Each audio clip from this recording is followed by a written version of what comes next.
to East Jerusalem, outside Jerusalem's Old City, and our Middle East correspondent, Michael Pluchuk. Michael, this is the last of the so-called 3 days of rage called on Wednesday.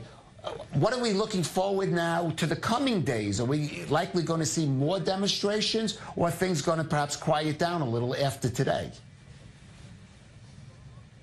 Well, Kalev, I know for a fact that where I'm standing right now, tomorrow at noon, shortly after noon, after afternoon prayers are concluded, there will be another demonstration here. The size of which is unknown, of course. We'll have to come here tomorrow and we'll be reporting live to see exactly how that develops. But at least where I'm standing, there will be another protest. But that being said, Kalev, there doesn't seem to be a great appetite throughout the Palestinian territories, the West Bank and Gaza, for a third intifada, even though it's been called for quite a lot. And we've seen that in the outcome today to the protests. We've seen that in how they unfolded today. They were far more quiet, far more docile than days of rage in the past. And that is when you consider the issue at hand, the issue of Jerusalem being declared as the capital of Israel. One would think that this would bring the masses out into the streets, but it failed to do so, in my eyes, indicating a certain fatigue of the Palestinian street, as they haven't seen that violence on the one hand nor diplomacy on the other have helped them achieve their goals, really.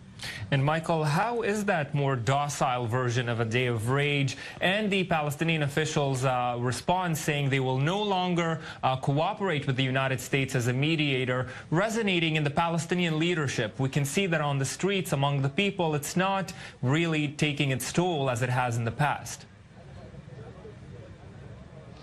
No, definitely not. And, when you speak to people here on the street, and this is not as of today, and what I'm about to say is true for, for quite some time now, for years, really, people on the street have very little trust in their current political leadership to bring about a peace or any kind of final status resolution.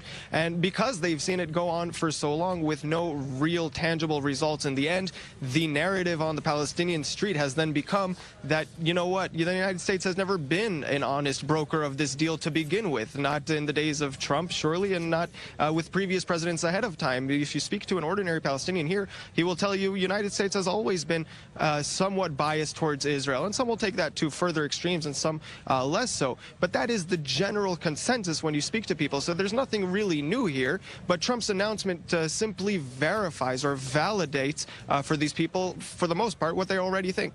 Yes. Okay, Michael Pluchuk, thank you for that report. Daniel, as you heard from